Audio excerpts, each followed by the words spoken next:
What's good, everyone? Sean from Sean Comic Culture here with the Infinity War Rewrite Part 2 video. If you haven't seen Part 1, please check that out first, otherwise you're not going to know what I'm talking about. Also, before we get started, if you're enjoying the content and the story so far, click the thumbs up and subscription button for your boy. I greatly appreciate it. So let's get into it. The Avengers Infinity War Rewrite Part 2, entitled Avengers Disassembled. We start off with Glaive and Midnight aboard one of the two Q ships. Yeah, I finally figured out what they were called. We're going to take this little moment of time to showcase their relationship to the audience. We're also going to showcase how much disdain they have for Maul looking down on them. Their goal here, other than retrieving the Mind Stone for Thanos, will be more importantly to them showing Maul that their bond is not to be looked down on, and that there's more to life than calculations, numbers, and world conquest. Remember, Thanos and his team aren't viewing what they're doing as evil or bad, so we're not going to display them as villains while in their point of view. To them, they're doing this for the betterment of life throughout the universe. Invading planets and killing off half of life is a necessary evil, a doctrine they all subscribe to that none of them take enjoyment in. We cut to New York. Doctor Strange and Wong fight Ebony Maw, while Banner hulks out to fight Cole Obsidian. Rhodey arrives and helps Hulk fight Cole Obsidian. However, Cole will land a punch so devastating to War Machine that it'll literally destroy the suit. This will mimic what happened to Rhodey in the Civil War II comic when Thanos did it, and I think Rhodey died in that comic, but I don't think we're going to have him get killed off in this rewrite. Nick Fury and Maria Hill are talking as they witness the news about the ships descending on Earth. Nick will seemingly randomly mention that when he faked his death at the end of Winter Soldier, he left all his S.H.I.E.L.D. assets and bases and utilities and weapons under Maria Hill's name. Remember this, because this will come into play later on. Secretary Ross will call in via hologram, because why not, to discuss with Nick Fury and Maria Hill the situation at hand in the state of S.H.I.E.L.D. He states to Fury and the audience that the satellites are monitoring two UFOs, the one attacking New York and another seemingly on his way to London. They'll have a quick spout about the Accords, with Nick telling Ross that grounding Stark is a stupid ass decision and he's electing to ignore it. From this point, we cut to Queens in Peter Parker's room. Peter Parker, in his Spider-Man attire, sees the ships from his apartment window with Aunt May, instead of the school bus like in the original movie. Peter says he has to help because he has a moral obligation to do those things, and it's not choice, but it's responsibility, or something like that. And May is kind of apprehensive about it, but ultimately accepts it. They hug, and she ultimately lets him leave. Stark grows more and more frustrated and throws the cell phone, noting that Steve is full of BS for saying that he'll be there whenever he needs him. He instructs Pepper to use the Sentinel drones that were used in Age of Ultron to rescue Rhodes. Hint, hint. And while she does that, he preps his latest Iron Man armor with the new nanite tech. We see a shot of the various rescue drones deploying from the Avengers base, similar to how they did in Avengers Age of Ultron, to help and get people to safety running through the streets. Also, for this rewrite, I've decided to change Pepper's rescue suit into a version of the Iron Man suit drones remote controlled with the headpiece he used in Iron Man 3. The reason for this is because Pepper, who is called Rescue in the comics, doesn't know how to fight in the MCU.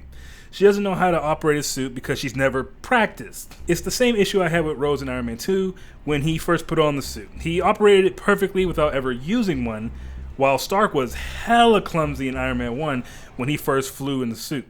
So to sidestep that minor nitpick, having Pepper remote control the Iron Man Sentinels repurposed as rescue suits is a bit more believable. The rescue suits controlled by Pepper via remote control get to the scene in enough time to help Rhodey out, because he's unconscious.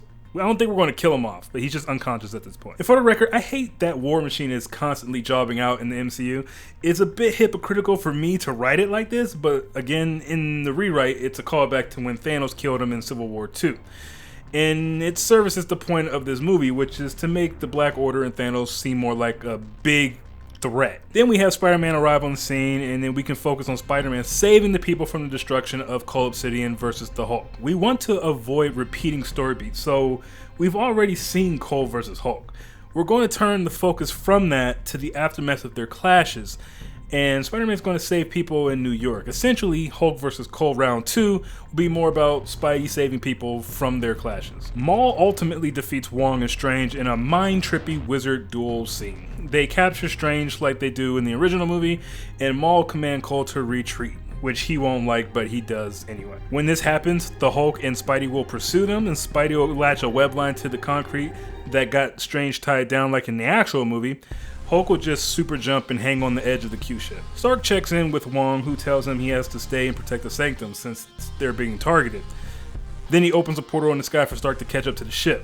Stark flies into it. Remember, in this rewrite, we're dialing back Stark's nanite suit abilities just a bit. The part where they can come together to form a working construct such as a rocket booster will be replaced with the assist from Wong. The portal is what's going to get Stark closer to the ship faster. Also, this bit about Wong staying behind to protect the Sanctums will be a little more meaningful here, since it was made known to them that one of the Black Order's goals is to take out the Sanctums. In the actual movie, it was a plot device to get Wong out of the narrative for the moment. He states he has to stay because the Sanctums remain unguarded in the actual movie, but there wasn't really any threat to the Sanctums in the actual movie, so it kind of felt a little contrived. But in this rewrite, Wong's going to ultimately be networking with the other sorcerers for protecting the Earth, as you'll see when we get to later parts in the rewrite. Aboard the ship, Cole will be driving it using those big prong things in the actual movie, while Ebony Maw prepares his needle things to use to torture Strange like he did in the actual movie. At that moment, Ebony Maw will get a mental message from the Outrider that's spying on the Guardians and Thor on the Statesman. It informs Ebony Maw of the Guardians going to nowhere for the Reality Stone. So Ebony Maw then informs Cole Obsidian to contact Thanos and tell him that they discovered where the Reality Stone is. I'm not sure if it's ever stated in the actual movie just how Thanos knew the Collector had the Reality Stone. I know he told Gamora that he knew that she would come to protect it from him on Nowhere, but it's never said how he knew it was on Nowhere. So in this rewrite, we're going to have it that its whereabouts were told to him by Ebony Maw through an Outrider spy. Cole Obsidian asks about the status of the other missing stones, and Ebony Maw states that the progress of the acquisition of the Mind Stone by Glaive and Midnight in London is underway, along with the destruction of its sanctum. Now, in the actual movie, Wanda and Vision were in Scotland, but in this rewrite, we're going to put them in London instead. Why? Because there's another sanctum there. It serves a narrative purpose. We transition to Wanda and Vision at an outside cafe setting, like how Bruce and Selina were at the end of The Dark Knight Rises. Vision will be reciting some Shakespeare dialogue of Romeo and Juliet to Wanda, who notes to never have been a big fan of Shakespeare and knows nothing of the work of Romeo and Juliet because of the environment that she grew up in. Since we just got off a huge action set piece, we need a small breather moment for the audience, and that scene will service 2 points. For that, and to set up the through-line subplot of romance that'll tie Vision and Wanda's story to Glaive and Midnight. If you know about Shakespeare, Romeo and Juliet, you can kind of see where their plots are going to end up at. After a few minutes of this, we see Glaive and Midnight approaching, preceding a scream of terror by people on the streets of London. This is the one problem about the world being lived in that I had throughout the rest of this movie. When Vision and Wanda are attacked in Scotland in the actual movie, there's literally no one else around, and it just felt like they rented out the entire city or something. So we're going to have people panicking here to show that the world is actually lived in. Also, we're going to give Wanda a PTSD complex of seeing people dying around her from her experience in Lagos in the Civil War movie. Since she felt personally responsible and guilty for that, this will continue to bother her and, for a narrative purpose, gimp her powers in action. We hard cut to Vision and Wanda helping people run as Midnight and Glaive fight them. Vision is eventually taken down like in the movie because of Wanda's PTSD causing her to focus more on saving people than backing him up. Glaive gives the order for the Q-ship to fire upon the London Sanctum to destroy it. However, the blast from the ship is deflected. Glaive and Midnight look on confused as to why, and we cut to a close-up of Wong with a few of the London Sanctum occupants working together to form a barrier over the Sanctum. Wong is there because it's shown in the Doctor Strange movie that there is a door that connects each sanctum to each other for fast transportation. So we can say Wong is hopping from sanctum to sanctum, prepping sorcerers to protect the sanctums. Wanda eventually comes to his aid, and it's at this moment that we get a shot of Glaive and or Midnight witnessing the love between Wanda and Vision and what they are capable of doing. This single moment is the moment their respective plot lines tie together. Glaive and Midnight will begin to see themselves in Wanda and Vision and will connect with them on a subconscious level. They note Vision being only a machine that lives on logic and numbers, similar to Ebony Maw, but at the same time, unlike Maw, is capable of thinking highly of love. This intrigues them. Shortly after, Captain America, Falcon, and Widow arrive to help. They drive them away like they do in the actual movie. They deduce immediately to taking Vision to Wakanda instead of the Avengers base to get healed and to remove the Mind Stone. In this rewrite, there really is no reason for them to go back to the Avengers base since Banner's not there and Rhodes is out of commission. So we're just going to jump straight to Wakanda. Also, we'll include a scene where Wong and a few sorcerers have a very brief moment with Cap, telling him the cliff notes of what happened in New York with Stark. This surprises Cap, who runs into the Quinjet, opens the glove compartment or some drawer or whatever, revealing the cell phone reading 3 missed calls from Tony on it. This part sorta kinda bugged me in the original movie, that Stark would keep that phone that Steve gave him on his person at all times. It's not that big a deal to be fair about it, but I'd rather think it's more believable that they would just keep those phones in drawers and not always on them. It seemed a bit too convenient. In this rewrite though, those phones will represent the disconnect of both factions of the Avengers, yet again reminding the audience that Civil War and the Accords have ramifications that extend beyond that movie. This will make Steve reflect on it and feel bad about not being there when Tony needed him. Now we cut back to the Soul World. In the Soul World, Thor is confronted by Hela. He's apprehensive at first, but she explains her role. Hela will be playing the role that Red Skull played on Vormir in the actual movie. Hela reveals that Surtur's magical sword, which in the comics is called the Sword of Doom or the Sword of Twilight, cursed her to be a guide in death to newly departed souls, essentially making her a Grim Reaper and deserving of the title Goddess of Death. In the comics, Surtur's sword is enchanted, so we'll have it that being killed by it cursed Hela to this role in the afterlife. So Hela's cursed with knowledge like Red Skull was in the actual movie.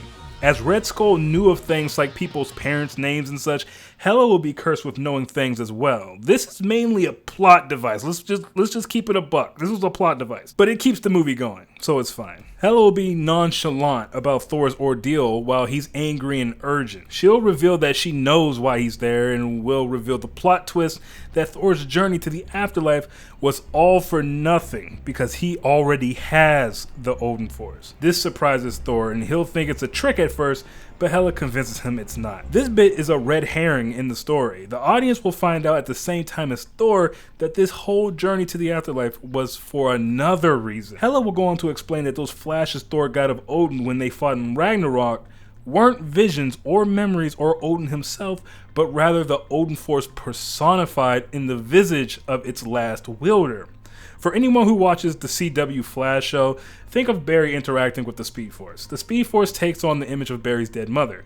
That's what the Odin Force does for Thor in the rewrite. Hela goes on to reveal that the true meaning of bestowing Mjolnir to him was to prepare him for the Odin Force, because the Odin Force itself can be wielded by someone worthy, as it too is enchanted with a similar spell to keep it from getting to those who may abuse its power. Mjolnir is essentially the training wheels to the Odin Force. When Thor asks why he couldn't access it, Hela jokes asking how one can use a weapon they don't know they have. Finally, she'll say that when he used all the power against her on Asgard, he thought it was his own base Thunder God powers. But in reality, they were his Thunder God powers slightly augmented by the Odin Force that he tapped into on accident. So now that he knows he has it, he can better utilize it. With renewed hope, Thor tells Hela that despite their differences in rivalry, he's glad that she found an honorable purpose in death that suits her. She can say something like shut up or whatever, something like that, but it'll be played as a joke to show that Hela is slowly but surely letting go of her hate for her family, and we'll demonstrate that by showing her ever so slight concern for Thor's mission to kill Thanos. She unpromptedly tells Thor that the Odin Force has a wide array of abilities that are not just limited to augmenting his base powers. She reminds him of how Odin was able to send Thor to Earth despite the Bifrost's destruction at the time because of the Odin Force. However, she warns him to be careful because overuse of the Odin Force will force Thor into Odin sleep, so he can't just go using it all willy-nilly. Thor says, something as powerful as the power of the All-Fathers has a weakness, to which Hela responds, dear brother, all power has a weakness. Even that accursed glove Thanos is using has a weakness. Thor is shocked.